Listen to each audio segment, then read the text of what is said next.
The dust on Arcturus VII never really settled. It hung in the air like a red fog, making everything look like an old photograph. Corporal Kim Tae-young didn't mind it. He had been stationed on this colony world for 8 months now, and the dust had become part of his daily life. It got into everything: food, clothes, weapons, but complaining wouldn't change anything. Tae-young sat in the corner of the barracks, cleaning his rifle for the 3rd time that day. The other soldiers thought he was obsessive. Maybe he was. But a clean weapon worked when you needed it to work, and that was all that mattered. "Hey Tae-young," Private Lee Hanbin called out from across the room. "You're going to wear that thing down to nothing if you keep cleaning it." Tae-young looked up briefly and gave a small smile. "Better than having it jam when something goes wrong." Hanbin laughed and walked over, dropping onto the bunk next to him. The young private was 20 years old, fresh from Earth, and still excited about everything. Tae-young was only 26 himself, but sometimes he felt much older. "Nothing ever goes wrong here," Hanbin said. "This is the quietest post in the sector. Sergeant Park says we're basically on vacation."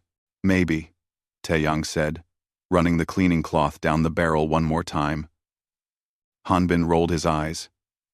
"You sound like my grandfather. Always preparing for the worst." "Your grandfather sounds smart." The door to the barracks opened, and Sergeant Park Minji walked in. She was a compact woman, with sharp eyes and a voice that could cut through steel. Every soldier in the unit respected her. She had been in the Colonial Defense Force for 12 years and had seen actual combat, unlike most of them. "Listen up," she said, and the room went quiet. "Commander Choi wants everyone at alert level 2. We've got visitors." "What kind of visitors?" someone asked. "The kind with big ships and bigger attitudes," Minji said. "Vrex Concordat. They just entered the system." The room erupted in nervous chatter. Everyone had heard of the Vrex. They were a reptilian species that had been conquering colony worlds for the past decade. 4 arms, natural armor, and a culture that worshipped strength. Humans had avoided direct conflict with them so far, mostly by abandoning planets before things got violent. Tae-young set his rifle down carefully and stood up. "How many ships?" 3 warships and a command carrier, Minji said. "Commander Choi is trying to open communications now. They're here for the minerals," Tae-young said quietly. Minji looked at him. "Probably. This planet has one of the richest deposits of quantum crystals in the sector. And we have 200 soldiers and 1 defense platform," Tae-young continued. "We can't fight them." "We're not going to fight them," Minji said firmly. "Command will negotiate. We'll probably evacuate, let them have the planet, and set up somewhere else. That's how this works." Tae-young nodded but didn't say anything. He had read the reports. The Vrex had taken 47 colony worlds in the last 10 years. Humans always retreated, always negotiated, always gave ground. It was the smart thing to do. Humanity wasn't ready for a real war with a species like the Vrex. But Tae-young wondered how long that strategy would work. The next few hours were tense. The Vrex ships held position just outside the planet's defense range. Commander Choi sent messages. The Vrex didn't respond. Finally, after 6 hours of silence, a message came through. It wasn't a negotiation. It was an ultimatum. The Vrex wanted the planet. All human personnel were to evacuate within 12 hours or be removed by force. There would be no discussion. Commander Choi ordered an immediate evacuation. The base erupted into controlled chaos as soldiers packed equipment and loaded transport ships. Tae-young helped Hanbin carry equipment crates to the loading bay. The young private was quiet now, his earlier excitement gone. "We're really just leaving?" Hanbin asked. "What else can we do?" Tae-young said. "Fight." Tae-young stopped and looked at him. "Against 3 warships? We'd last maybe 10 minutes." "I know," Hanbin said. "But it feels wrong. Just running away." "Running away keeps you alive," Tae-young said. "Dead heroes don't accomplish much." But even as he said it, something bothered him. The Vrex hadn't even pretended to negotiate. They had just issued orders like humans were nothing. like they weren't worth the effort of conversation. Sergeant Minji assigned Taeyong's squad to perimeter defense, while the evacuation continued. It was supposed to be safe, just watching the sensors, while everyone else loaded the ships. Taeyong set up in a bunker on the eastern edge of the base with 5 other soldiers, including Hanbin. "This is weird," Hanbin said, watching his screen. "The Vrex ships are moving." Taeyong looked at his own display. The ships were breaking formation, moving into assault positions. "They said 12 hours, Hanbin said. Taeyong's blood went cold. He reached for the communications panel. "Command. This is Bunker 7. Vrex ships are moving into attack formation."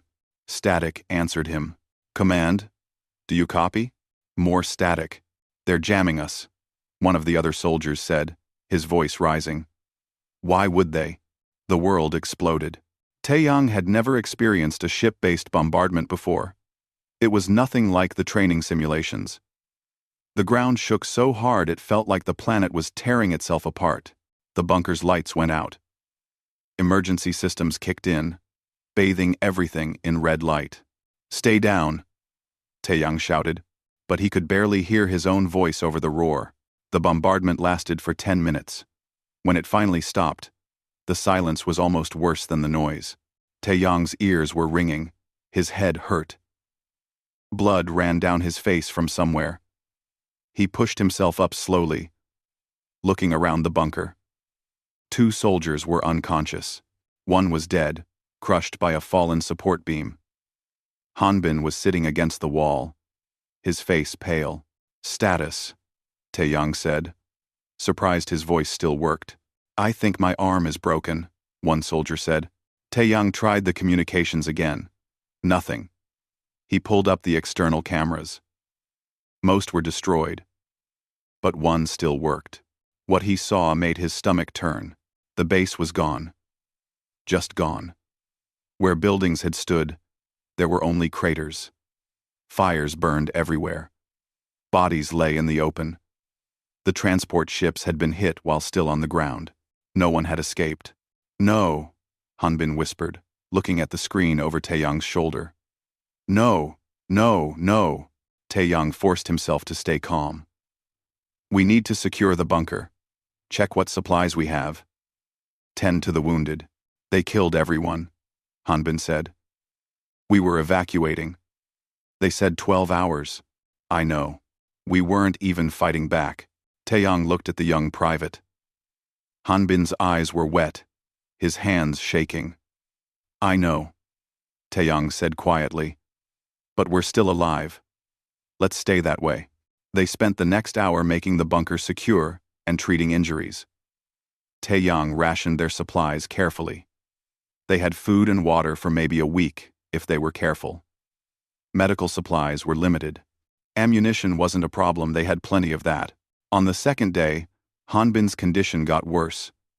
The injury had looked minor at first, just some cuts and a bad bruise, but internal bleeding had started. Without proper medical equipment, there was nothing Taeyong could do. He sat with Hanbin while the young private's breathing got more shallow. "Taeyong," Hanbin whispered, "save your strength. Listen." Hanbin grabbed his arm with surprising force. "Make them sorry. Please. Make them sorry they did this. Sue. Kryman. Hanbin. Kryman. I'm just one soldier," Taeyong said. "You're smart. Smarter than all of us.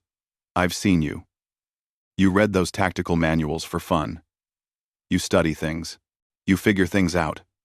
Hanbin coughed, and blood appeared at the corner of his mouth. "Promise me." Taeyong looked at the young man's face, at the fear and pain and desperate hope there. "I promise," he said. Hanbin died 20 minutes later. Taeyong sat there for a long time after, not moving. The other survivors left him alone. Finally, he stood up and walked to the bunker's small computer terminal. He pulled up everything they had on the Vrex. Ship schematics, cultural databases, military doctrine, language files. He began to read. Something had changed inside him. The calm, quiet part of Taeyong that accepted things as they were had burned away in the bombardment. What remained was colder, harder, more focused. The Vrex had made a mistake. They had assumed humans would just die quietly, that there would be no consequences, no response. Taeyang looked at the screen, at the alien ship designs and weapon specifications. His mind was already working, analyzing, planning. They were wrong. 3 days after the bombardment, Corporal Kim Taeyang emerged from the bunker like a ghost. The dust storms had finally settled, revealing the full devastation of the Vrex attack. The base was a graveyard of twisted metal and burnt structures. Bodies lay where they had fallen, already half buried by the red dust. Taeyang had changed. His uniform was dirty and torn. His face was thinner, harder, but his eyes were what really looked different. They were cold now, calculating. He moved through the ruins with careful steps, always watching, always listening. The Vrex had established an occupation zone in what used to be the mining sector. Taeyang observed them from a distance, hidden in the rubble. They moved with casual arrogance, 4-armed figures in battle armor that gleamed in the harsh sunlight. They didn't bother with serious patrols or security measures. Why would they? All the humans were dead, except they weren't. Taeyang had found Sergeant Minji on the second day. She had been trapped under debris near the command center, badly injured, but alive. He had pulled her out and moved her to a safer location in the underground maintenance tunnels. She was in bad shape, broken ribs, possible internal injuries, but she was tough. "You should have left me," she had said through gritted teeth. "No," Taeyang had replied simply. Now he was searching for other survivors. He had picked up a faint signal on a salvaged communicator, someone broadcasting on an emergency frequency. It took him 2 hours of careful movement to locate the source. Dr. Yoon Ji-won sat in the remains of the research lab, surrounded by broken equipment. She was a civilian scientist, mid-30s, specializing in quantum crystal analysis. She looked up sharply when Taeyang appeared, her hand moving to an improvised weapon, a metal bar. "It's okay," Taeyang said, raising his hands. "I'm human.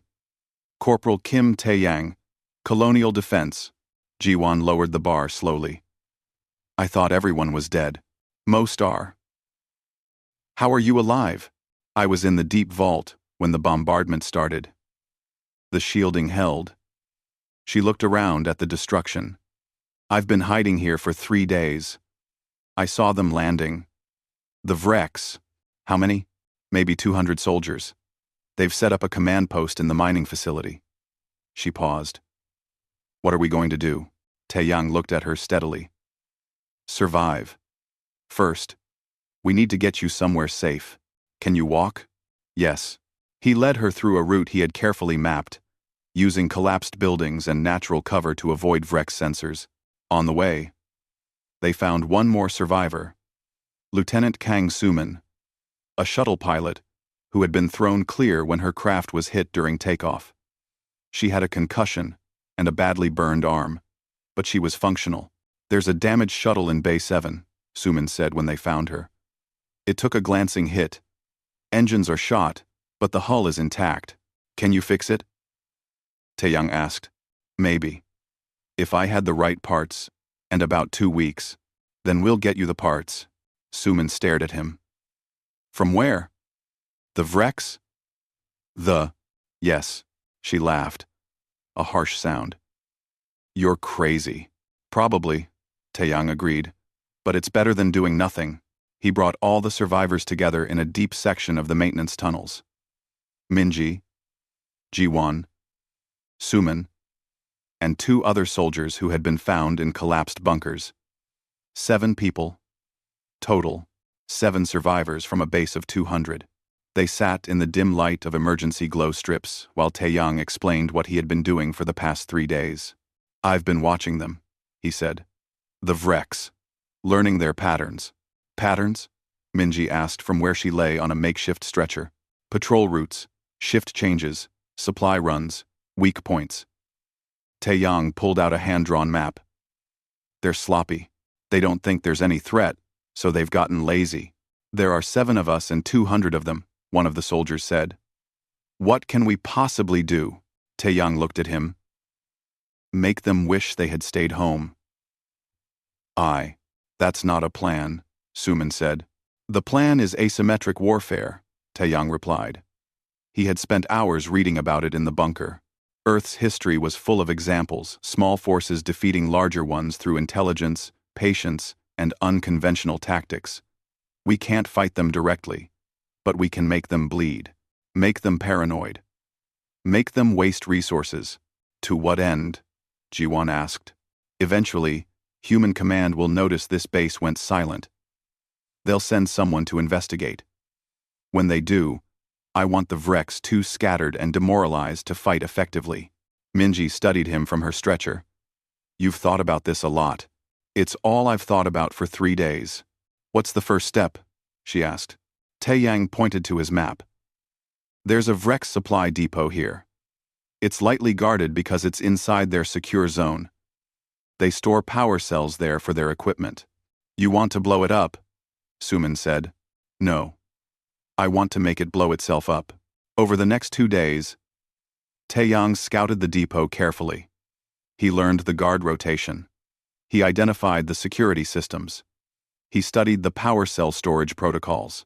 The Vreks were confident and careless, a dangerous combination. On the 3rd night, he moved. He went alone, despite Minji's objections. The fewer people involved, the lower the risk of detection. Taeyang slipped through the Vreks perimeter, using a drainage tunnel he had mapped.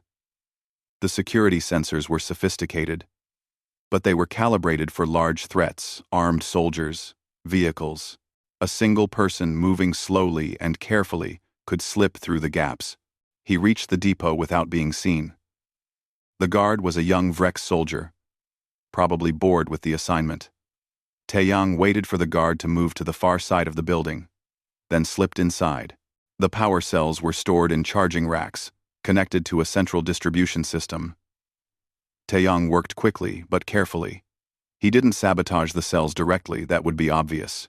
Instead, he made tiny adjustments to the charging system's regulator. Too much power would flow into the cells. They would overcharge.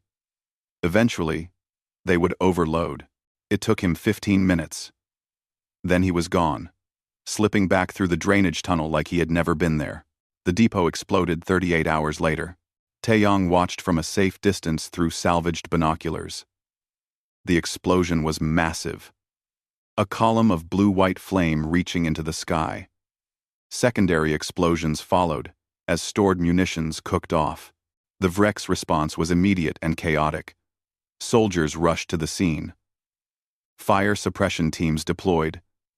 Commanders shouted orders in their harsh language, but nobody looked for sabotage. Why would they? The humans were dead. Accident. Taeyang heard one Vreks officer say, through a translator he had stolen. Equipment malfunction.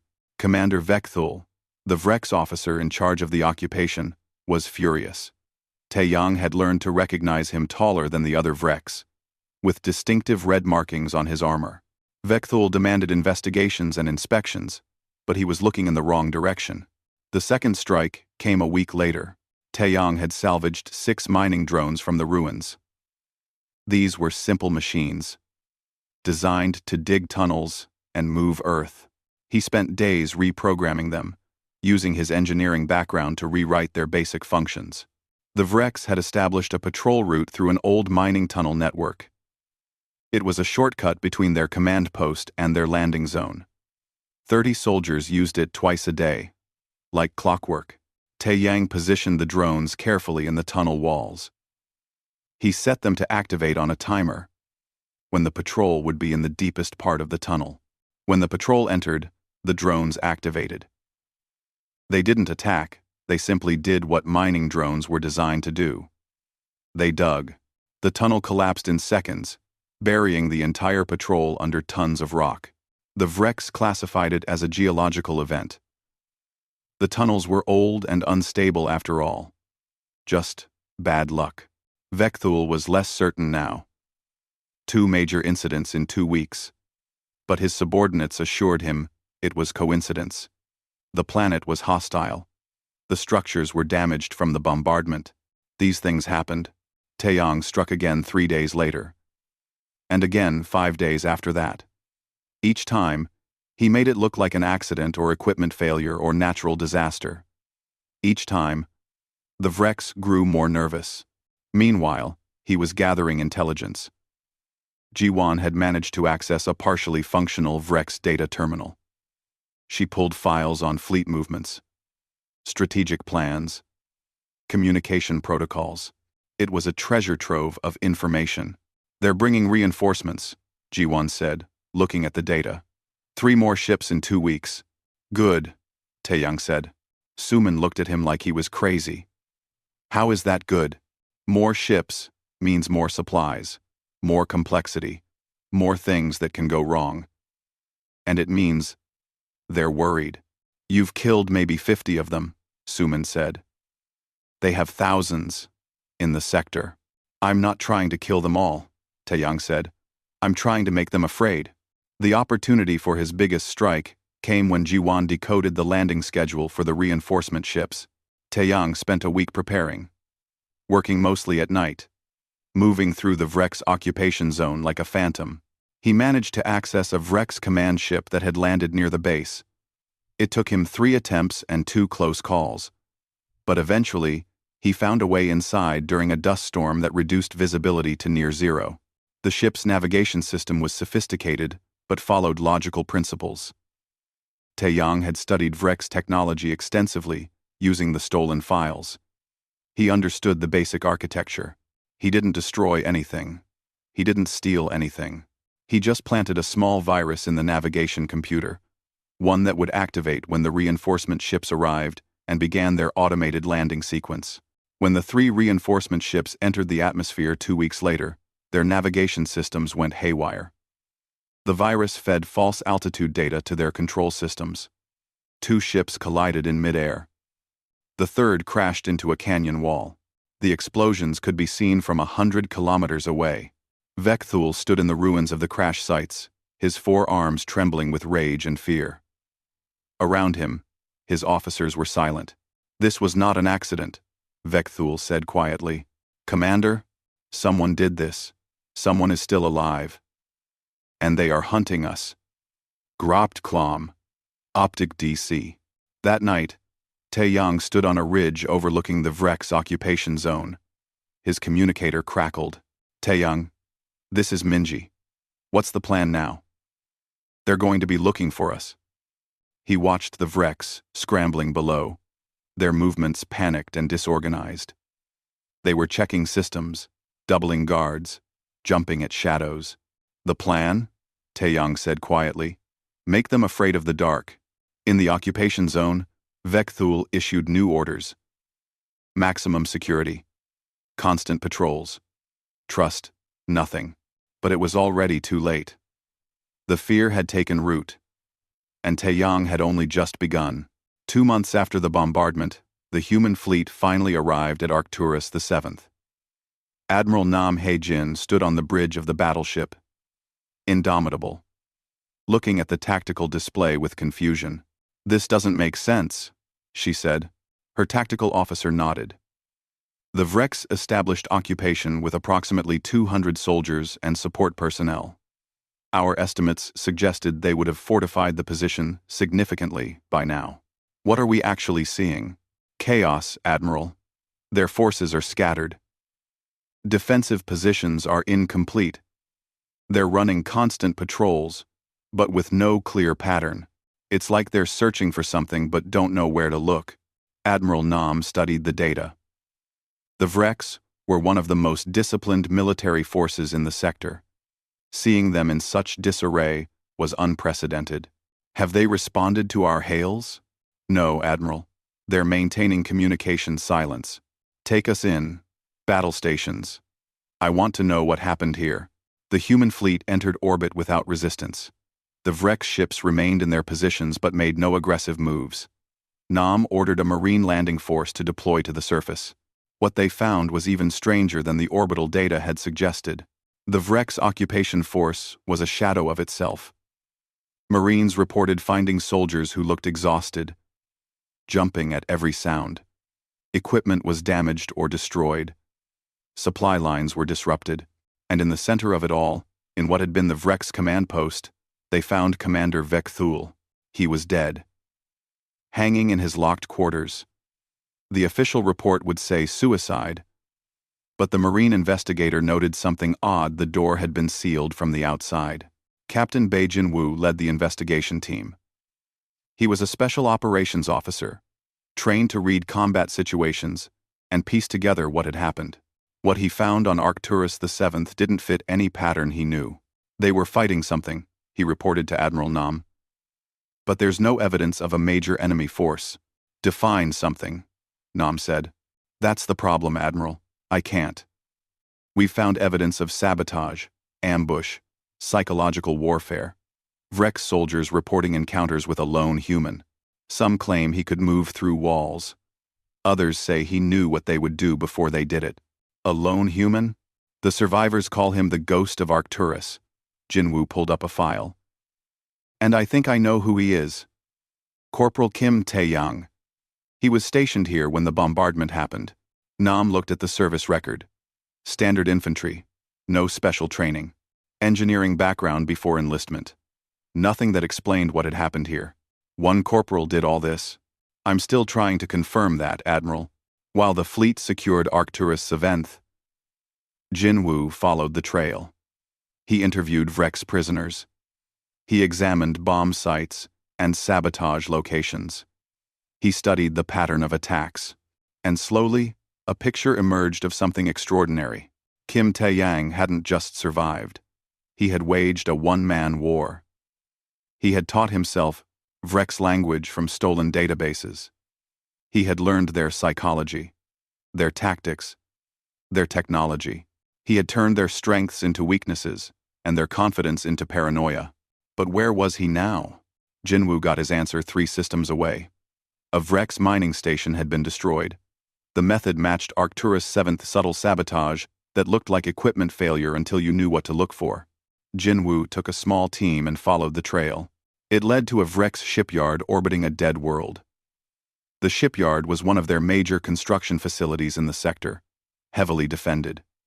Jinwoo arrived just in time to see it tear itself apart. Explosions rippled through the facility. Ships under construction broke free from their moorings. The main reactor went critical.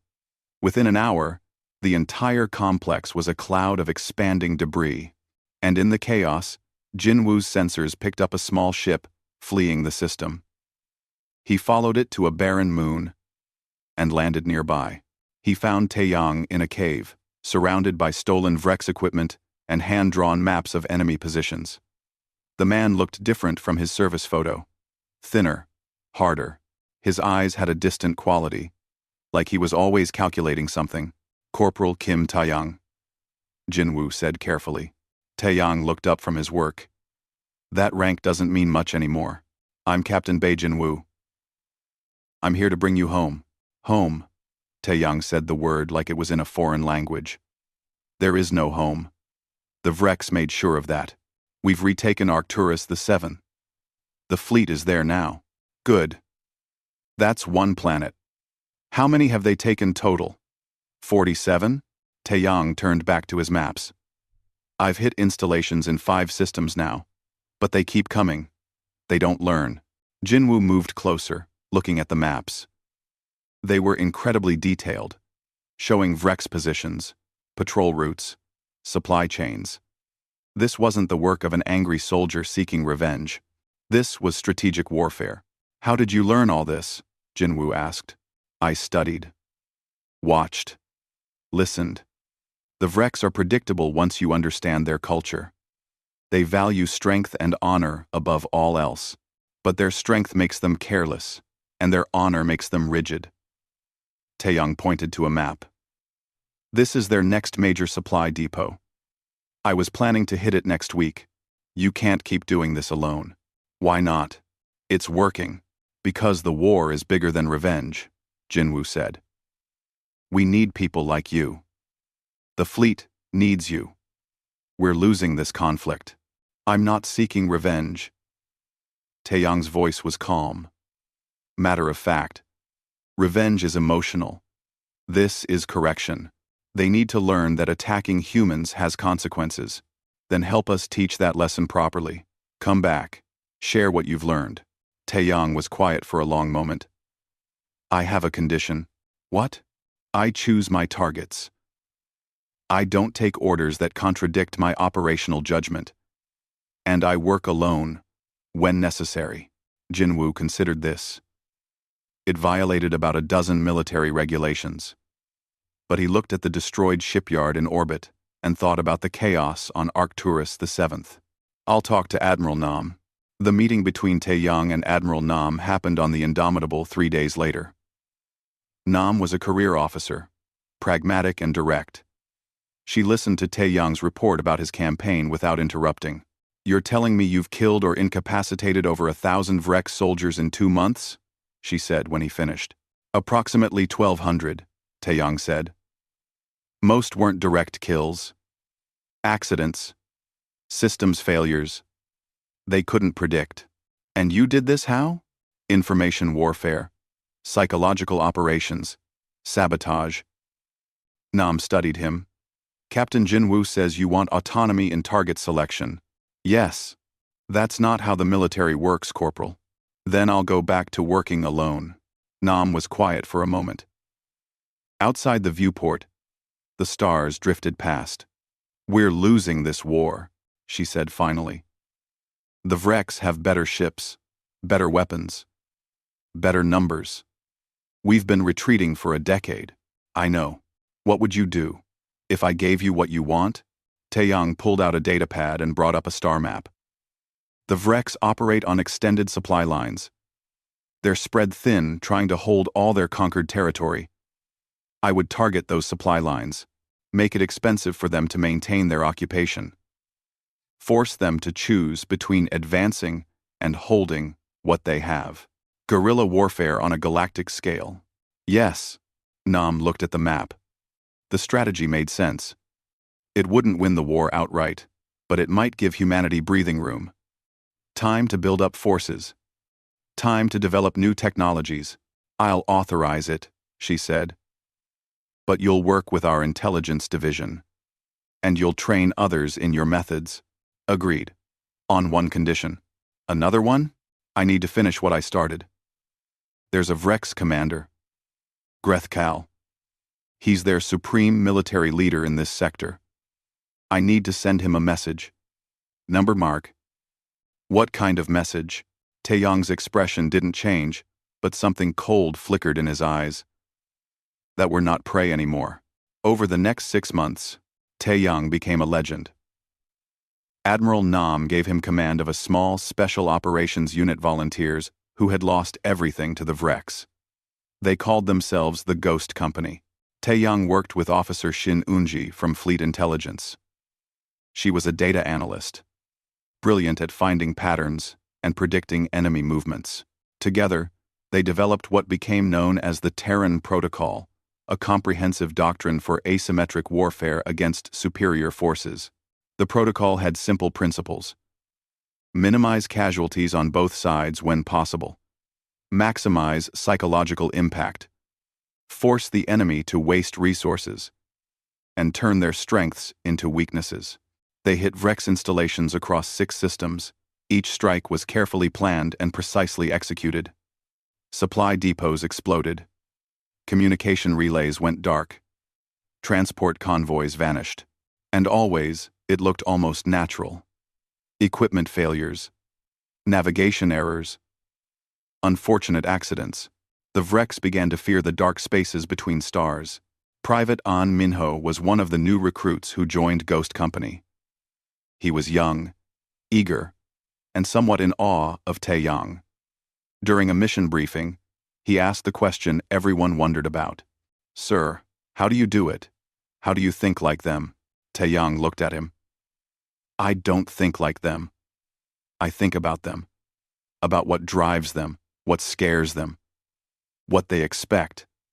Then I do something else. But you're always 3 steps ahead. No, I'm just patient. I watch, I wait, I learn, then I act. He turned back to the mission plan. The Vrex. Expect humans to fight with honor, to follow rules of engagement, so we don't. We're not dishonorable. We're just not playing their game. 7. The operations continued. Each success brought more volunteers, more information, more pressure on the Vrex. And then came the message that changed everything. Unji burst into Taeyang's planning room with a datapad. You need to see this. It was an intercepted Vrex communication. Lord Commander Grethkal himself had issued a sector-wide directive. The message was clear. The human guerrilla operations had to stop. The ghost of Arcturus had to be found and eliminated. But the message also contained something else. An offer. Grethkal challenged Taeyang to single combat. A duel on neutral ground, observed by representatives from multiple species. If Taeyang won, Vrex forces would withdraw from human space. If Grethkal won, humanity would surrender 3 colony worlds without resistance. It's a trap, Unji said immediately. Of course it is, Taeyang agreed. But he's also desperate. We've hurt them badly. Their supply situation is deteriorating. Their soldiers are deserting. He needs to restore order and morale. You can't actually be considering this. Taeyang looked at the message again. Grethkal was a legend among the Vrex. 2 centuries of combat experience, cybernetic enhancements, master of 6 different combat disciplines. Yes, he said finally. I am. It's suicide. Maybe. But it's also an opportunity. He pulled up strategic maps. If I win, we get them out of human space. If I lose, we only give up 3 worlds we'd probably lose anyway in prolonged fighting. And if you die? Taeyang was quiet for a moment. Then someone else will carry on. This is bigger than me now. Word of the challenge spread quickly. Admiral Nam tried to forbid it, but Taeyang pointed out that he was technically operating under autonomous authority. The diplomatic corps got involved. The Galactic Council expressed interest. Suddenly, it wasn't just a duel, it was a political event. Sergeant Park Minji, recovered from her injuries and now advising Ghost Company, found Taeyang the night before he was scheduled to depart for the neutral meeting point. Can you actually win this? She asked. I don't know. He said, honestly, that's not comforting. I'm not here to comfort anyone. They stood together in silence for a while. Finally, Minji spoke again. Hanbin would be proud of you. What you've accomplished. Taeyang's expression flickered for just a moment. I made him a promise. I'm keeping it. You've already kept it. You made them sorry. You've hurt them more than they hurt us. Not yet, Taeyang said quietly. But I will. The neutral space station called Haven's Rest floated in unclaimed space between territories. It was old, built by a long-dead civilization, now maintained as neutral ground for diplomatic meetings and, occasionally, formal duels. Representatives from 12 species had gathered to witness the combat between Lord Commander Grethkal and Corporal Kim Taeyang. Taeyang arrived 3 days before the scheduled duel. He spent the time studying the arena, checking sight lines, understanding the space. Old habits from his guerrilla campaign died hard. Officer Shin Unji had come with him, though she wasn't happy about it. This is insane, she said for the 100th time. You're walking into a formal combat against a warrior who has 2 centuries of experience. I know his record, Taeyang said calmly. And you still think you can win? I think I can make it matter. Private An Minho was there too, officially as Taeyang's second. The young soldier had proven himself in Ghost Company operations, showing the same patience and analytical thinking that Taeyang valued. Sir, I've been reviewing footage of Grethkal's previous duels, Minho said, pulling up holographic displays. He's fought 47 formal combats. Never lost. His style is aggressive, using all 4 arms in coordinated attacks. He has cybernetic enhancements that increase his reaction time by 40%. What are his weaknesses? Taeyang asked. He doesn't have any obvious ones, but he follows a pattern. He tests his opponent first, then adapts his strategy. Most of his victories come in the first 3 minutes. He overwhelms people before they can adjust. Taeyang nodded, studying the footage. What if someone doesn't fight the way he expects? Sir, all these opponents fought honorably. Direct combat. Traditional techniques. What if someone fought differently? Unji looked at him sharply. The rules of the duel are very specific. No weapons beyond what's agreed upon. No outside assistance. No killing. I know the rules, Taeyang said.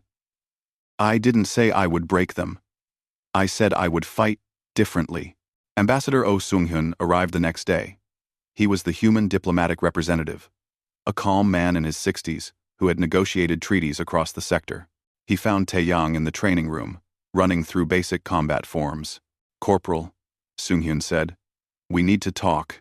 Ambassador, you understand what's riding on this? If you lose, we surrender 3 colony worlds. I felv. I understand. Then you also understand that you can withdraw. No one would blame you. This is an impossible situation. Taeyang stopped his exercises and faced the ambassador. Do you know why Grethkal challenged me specifically? Because you've been causing significant damage to Vrex operations. It's more than that. I've killed over 40,000 Vrex soldiers in the past 6 months. Most of them never even saw me. I've destroyed billions of credits worth of equipment. I've made their commanders paranoid and their troops afraid. Taeyang's voice remained level, factual. I'm not a symbol of human strength. I'm proof that the Vrex can be beaten. That's what terrifies them. And you think one duel will change anything? I think win or lose. They'll learn something they don't want to know. That we won't stop. That we'll adapt. That we'll keep coming. Sung-hyun studied the young man in front of him. You've changed, Corporal. Captain Jinwoo's reports mentioned it, but I didn't quite believe it until now. War changes people. This wasn't war. This was survival, followed by vengeance. No, Taeyang said quietly. It was education. I learned what I was capable of. Now I'm going to teach them the same lesson. On the day of the duel, the arena was packed. Representatives from dozens of species filled the observation galleries. News feeds from across known space carried the event. It wasn't just a duel anymore, it was a moment that would define how humanity was seen by the galaxy. Grethkal entered from one side of the arena. He was massive, even for a Vrex. His 4 arms moved with perfect coordination, each one capable of crushing bone. Cybernetic implants gleamed along his spine and limbs. His armor was ceremonial but still functional, engraved with the names of battles and victories. Taeyang entered from the opposite side. He looked small by comparison. A single human in simple combat gear. No enhancements. No special armor. Just a man. The crowd went quiet. The Arbiter, a representative of the ancient Krell species, explained the rules. The combat would continue until one fighter yielded or was rendered unable to continue. Death was not the goal, though it was not explicitly forbidden. Simple weapons, only blades and hand-to-hand combat. Taeyang was given a choice of weapons. He selected 2 short combat knives. Grethkal carried a traditional Vrex warblade in each of his 4 hands. This is unwise, human. Grethkal said, in heavily accented but clear human speech. You have fought admirably in the shadows. But here, in honest combat, you cannot win. We'll see, Taeyang replied. The Arbiter signaled the start. Grethkal moved immediately, all 4 blades coming at Taeyang from different angles. It was the overwhelming assault that Minho had warned about, meant to end the fight quickly. Taeyang didn't try to block or counter. He simply moved backward, staying just out of range. The blades cut empty air. Grethkal pressed forward, increasing the speed and complexity of his attacks. Still, Taeyang retreated, his eyes tracking every movement. Stand and fight! Someone in the crowd shouted, but Taeyang ignored them. He was studying Grethkal's pattern, the way the Vrex Lord distributed his weight, the microsecond pause between combinations. the slight favor he gave to his upper right arm. 30 seconds passed. A minute. Grethkal was getting frustrated. This wasn't how his duels went. Opponents were supposed to engage, to try their best, to fall to his superior skill and strength. Taeyang kept backing away, observing, learning. Coward, Grethkal roared. Face me with honor. That's when Taeyang stopped retreating. He shifted his stance slightly and spoke in perfect Vrex. I learned this from you. On Arcturus. Remember? Grethkal hesitated, just for a fraction of a second. That was all Taeyang needed. He didn't attack where Grethkal expected. Instead of going for the center mass or the blade arms, Taeyang went low and to the side, exploiting the brief gap in the Vrex Lord's defense. One knife cut through a hydraulic coupling in Grethkal's left knee. The wound wasn't deep, but the artificial joint immediately locked up. Grethkal stumbled, surprised. No one had targeted his enhancements before. It seemed dishonorable somehow, but Taeyang had studied the footage. He knew every enhancement Grethkal had, and he knew their vulnerabilities. The duel's nature changed. Grethkal was still stronger, still faster with his cybernetics. But now he was fighting cautiously, protecting his enhanced systems. And Taeyang was pressing him, not with brute force but with precision. Every move Taeyang made was calculated. He didn't waste energy on flashy techniques or honorable stands. He went for joints, for the gaps in armor, for the weak points in the cybernetics. You fight without honor, Grethkal said, breathing hard now. I fight to win, Taeyang replied. He was breathing hard too, but his eyes were focused, calculating. Honor is a luxury for people who aren't fighting for their survival. Honor, honor, honor, honor. They clashed again. Grethkal managed to land a blow that sent Taeyang sprawling. The human's shoulder was dislocated, blood running down his arm. The crowd gasped, thinking it was over. Taeyang stood up, his face showing pain for the first time. Then, in a move that made several species representatives look away, he slammed his shoulder against the arena wall, popping the joint back into place. You're persistent, Grethkal acknowledged. But this ends now. When? The Vrex Lord launched a final, overwhelming assault. All 4 blades moving in a pattern that should have been impossible to defend against. Taeyang didn't defend. He moved forward, into the attack. One blade grazed his side. Another cut his leg. But he was inside Grethkal's reach now, where the long blades were less effective. Both his knives struck simultaneously. One severed a power cable to Grethkal's upper left arm. The other cut deep into the neural interface at the base of the Vrex Lord's skull. Grethkal's cybernetic enhancements shut down. All of them. Simultaneously. The great warrior stood there, suddenly reduced to natural strength and speed. His enhanced reflexes gone. His superior reaction time vanished. They were equal now. Taeyang's voice was quiet.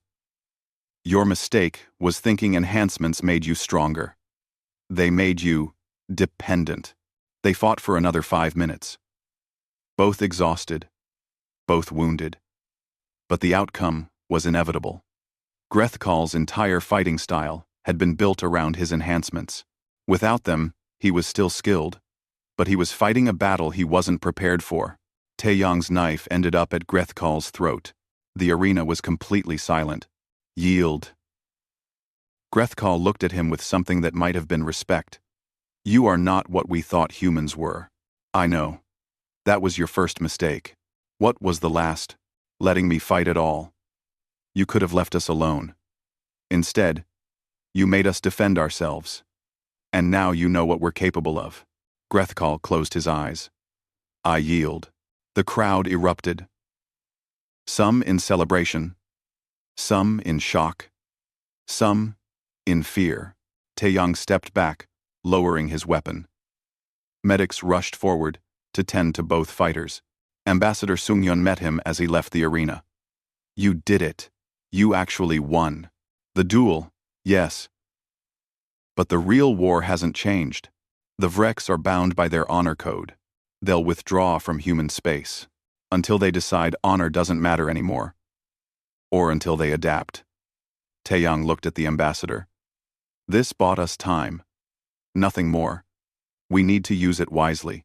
In the medical bay, as doctors treated his wounds, Taeyang received a visitor. It was the Krell Observer, an ancient being that had witnessed countless civilizations rise and fall.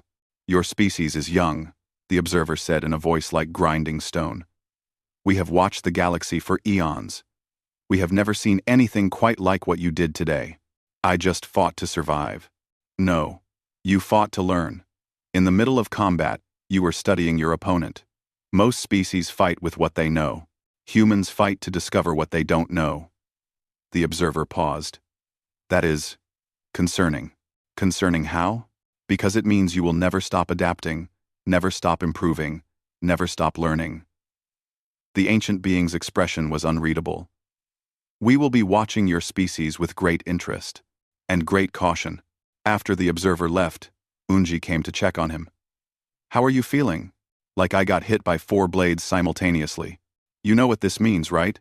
You're famous now. The human who beat a Vrex Lord Commander in single combat. I don't want fame. Too bad. You're a symbol now, whether you like it or not. Taeyang closed his eyes. He thought about Hanbin, about the promise he'd made, about the 200 people who had died on Arcturus the 7th. Good, he said finally. Maybe being a symbol is useful. If it makes other species think twice before attacking humans. What will you do now? Keep teaching. Keep preparing.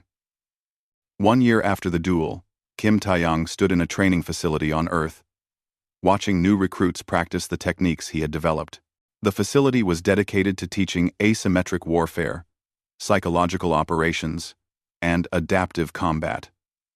It had become known informally as the Ghost Academy. Taeyang was different now, not just in appearance, though he carried scars from dozens of engagements. The real change was deeper. He had become what the war needed him to be, a teacher, a strategist, a symbol. But he had refused every promotion, every medal, every ceremony. He remained Corporal Kim Taeyang, by choice. You're still doing it wrong, he called out to a young soldier who was practicing infiltration techniques. You're thinking about where you want to go. Think about where they're not looking. The soldier adjusted his approach and successfully bypassed the sensor grid. Private An Minho walked up beside Taeyang. Minho had become his protege over the past year, showing the same analytical mind and patience that made the Ghost Company tactics effective. Sir, we have visitors, Minho said. The Galactic Council has sent representatives. Taeyang's expression didn't change. What do they want?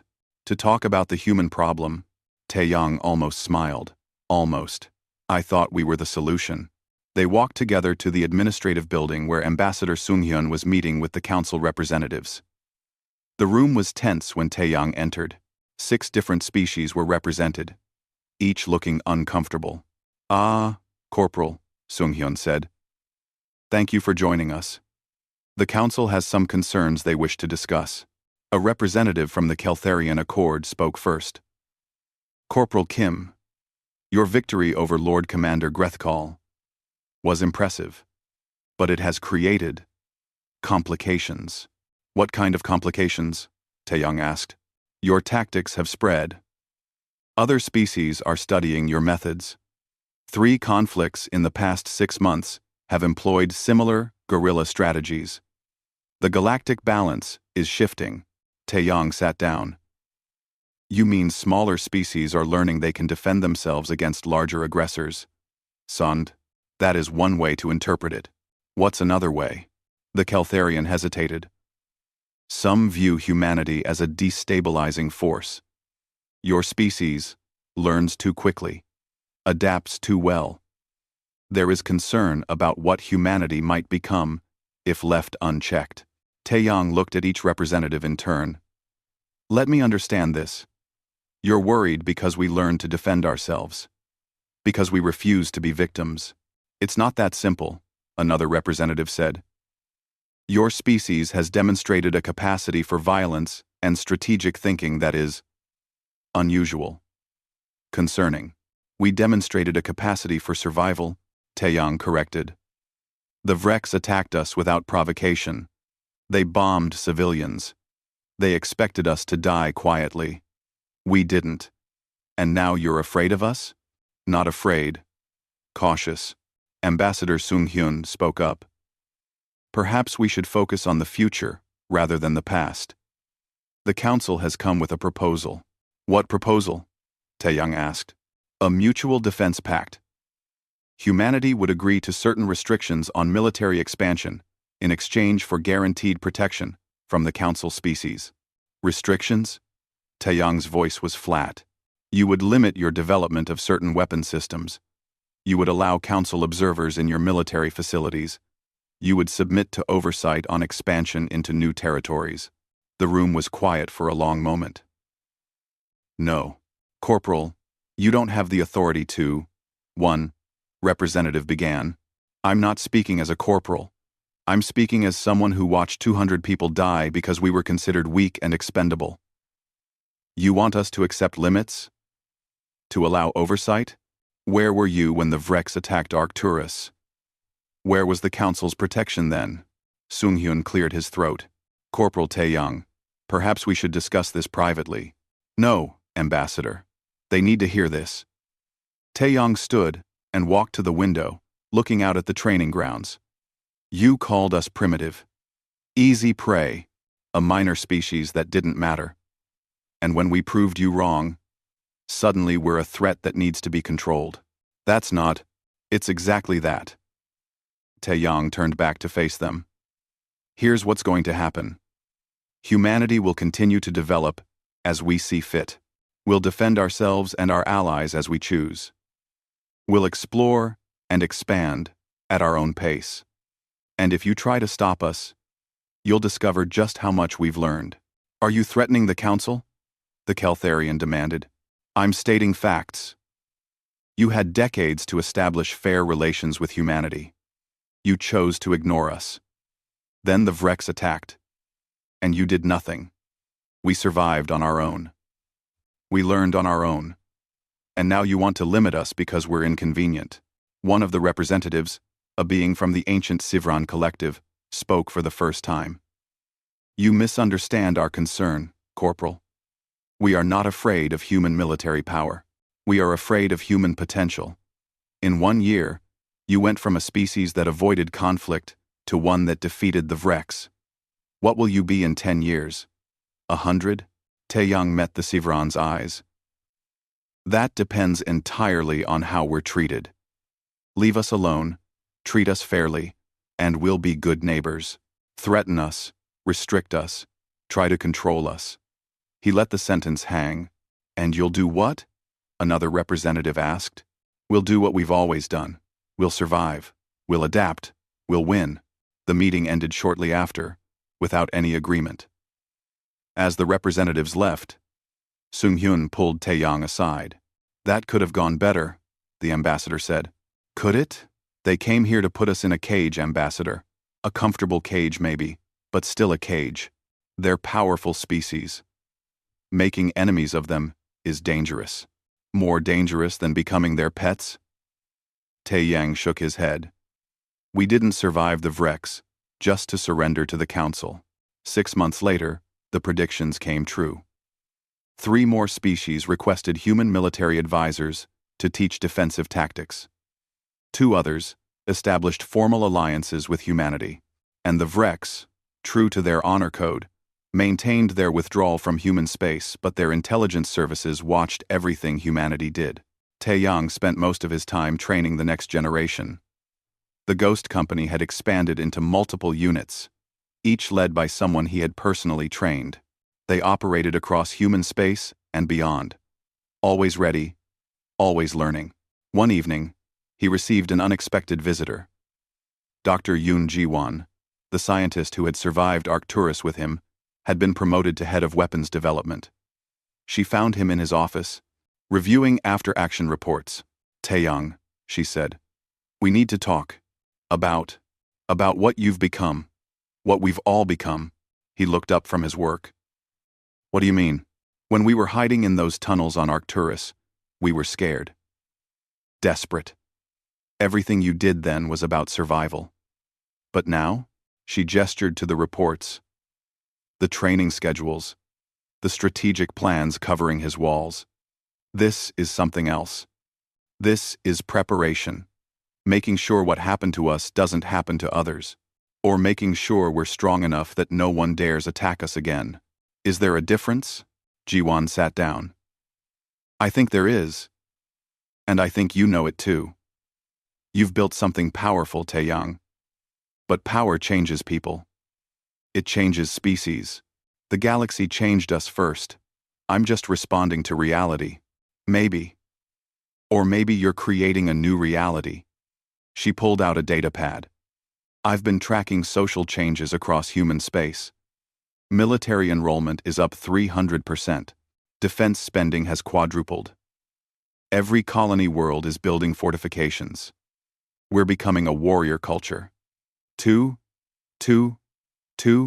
we're becoming a survivor culture. Is that what Hanbin would have wanted? When you made that promise to him? Taeyang was quiet for a long time. I don't know, he finally said. I don't know what he would have wanted. I only know what I promised. To make them sorry. And I have. At what cost? Whatever cost is necessary. Jiwon stood to leave. Just remember, Taeyang, the person you were in that bunker would barely recognize the person you've become. Make sure you still recognize yourself. After she left, Taeyang sat alone in his office. He thought about Arcturus, about Hanbin's dying words, about the 200 people who had died. Because someone thought humans were weak, he walked to his personal quarters and found the item he had kept all this time, Hanbin's identification tags.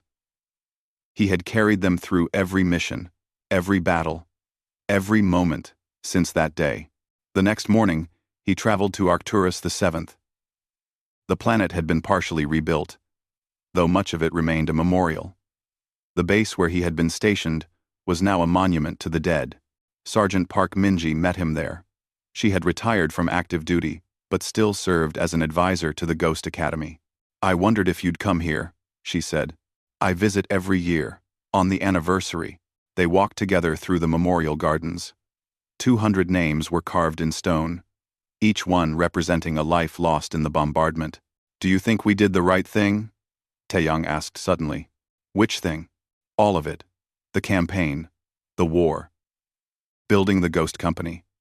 Turning humanity into something the galaxy fears. Minji was quiet for a while. I think we did the necessary thing. Whether it was right? I don't know. But I know that 200 people died here because someone thought we were weak. And I know that it won't happen again. Not easily. They reached Hanbin's memorial stone. Taeyang placed the identification tags at its base. I kept my promise, he said quietly to the stone. I made them sorry. And now? Minji asked. Now I make sure we're never in that position again. A group of new recruits arrived at the memorial, part of their training. They whispered when they saw Taeyang, recognizing him. The ghost of Arcturus. The man who beat a Vrex Lord Commander. The legend. One of them, a young woman, approached carefully. Sir? Permission to speak? Granted. We heard the stories about what happened here. About what you did. We just wanted to say, thank you. For showing us that humans can fight back. Taeyang looked at her, seeing the same determination he had once felt. Don't thank me yet. The real test isn't fighting back. It's knowing when to fight and when to show mercy.